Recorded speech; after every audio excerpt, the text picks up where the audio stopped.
বহু প্রাচীন গ্রন্থে লিখিত একটি মহামূল্যবান মন্ত্র আজকে আপনাদের দিতে চলেছি, যে মন্ত্রটি স্বয়ং শ্রীরাম হনুমানজিকে দিয়েছিলেন যখন লক্ষ্মণ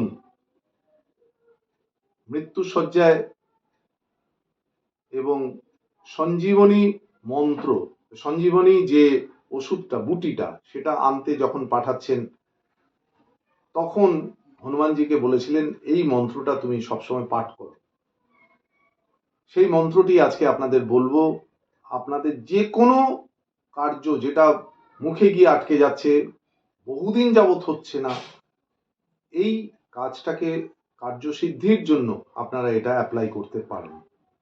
মন্ত্রটি বলছি, মন দিয়ে শুনবেন, এটা লিখে নিন এবং আপনারা এটা প্রতিদিন অন্তত 27 বার করে এটা আপনারা মন্ত্র পাঠ করুন, হনুমানজিকে সামনে রেখে, হনুমানজি এবং শ্রীরাম দুজনকে সামনে রেখে, বা তাদের পরিবারের সবাইকে নিয়ে যে ফটো আছে সেটা রেখে। অপরাজিত নমস্তে অস্তু নমস্তস্য শ্রীরাম পূজ্যতে প্রস্থানা করিষ্যামি কার্যসিদ্ধি ভবন্তু অস্তে।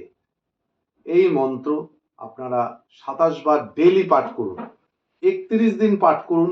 দেখুন আপনার মানসিক একটা আলাদা একটা স্ট্রেংথ পাবেন, মনের একটা আলাদা বল পাবেন এবং দেখবেন আপনি কার্যসিদ্ধির দিকেই যাচ্ছেন।